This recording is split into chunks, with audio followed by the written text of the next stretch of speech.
to Afghanistan. It's quite a game.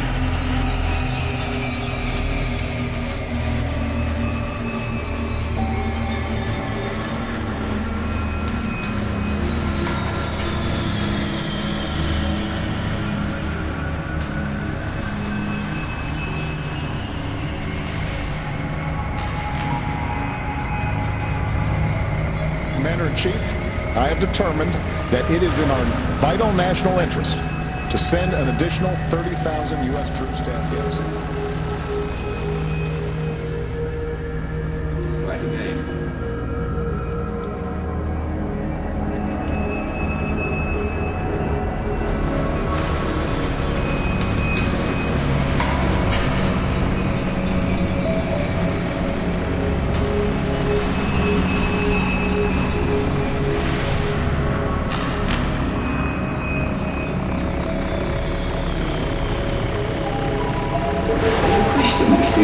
For the audience, how many people could actually name the countries that surround Afghanistan, and yet we have a war going on there since 8 years, or a mission?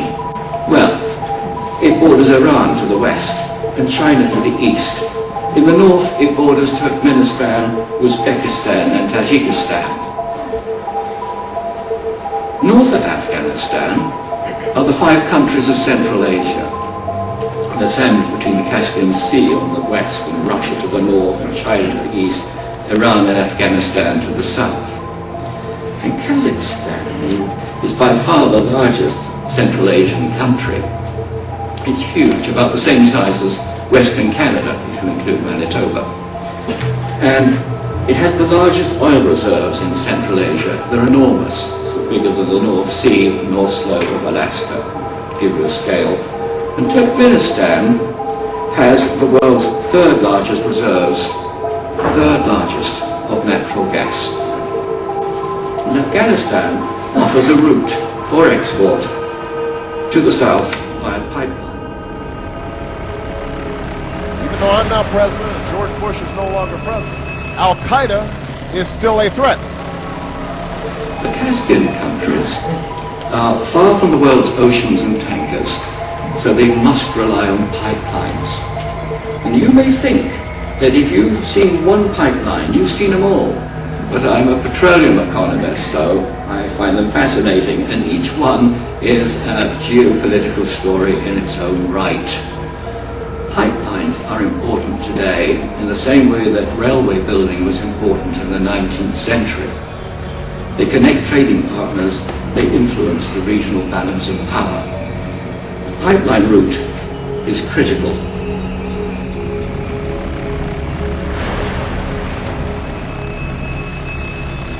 And it's a geopolitical game among the world's great powers for control of energy resources. And throughout history, tribal loyalty in Afghanistan has trumped all, making life difficult for invaders. The Soviets came and went, and now NATO is there. In a regional setting, Afghanistan is an energy bridge. Fighting terrorism is like fighting cancer. You find it early and you kill it. I heard there was a demonstration going on, anti-troop type thing.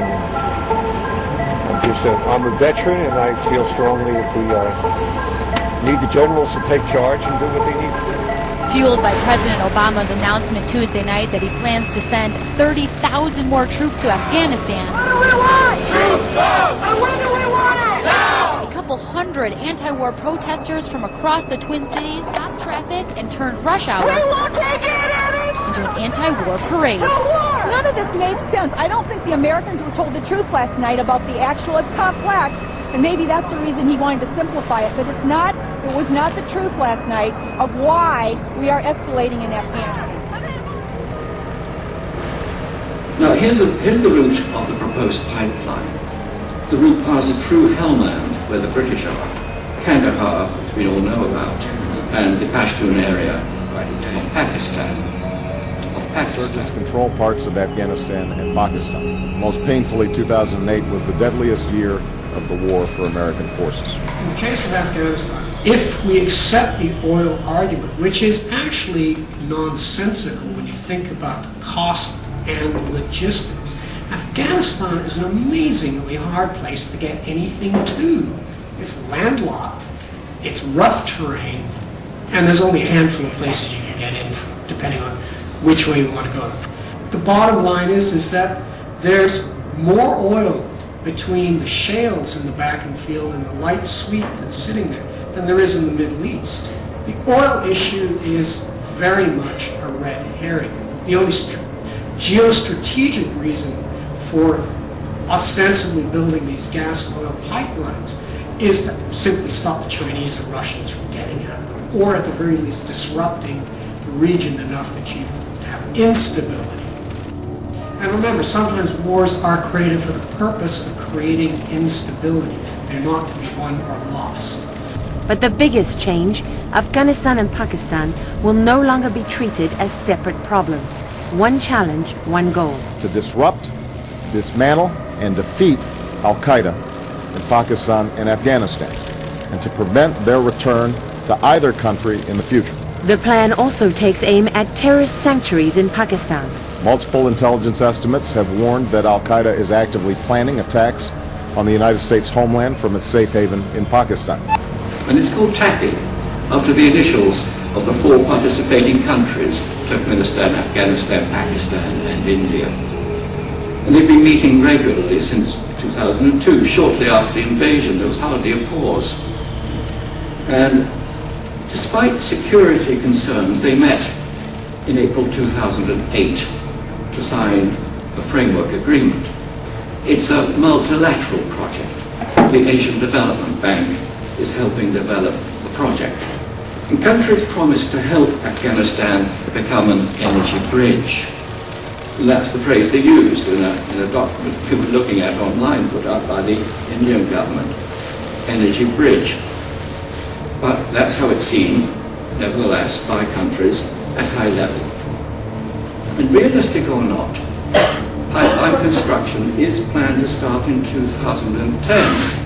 And I guess that's around the corner.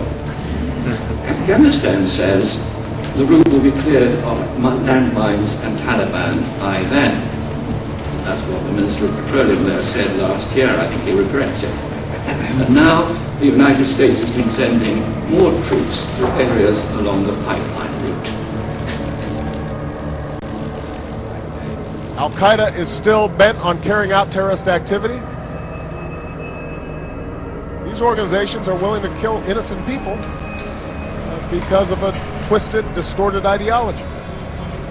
And we, as democracies, We can't afford this.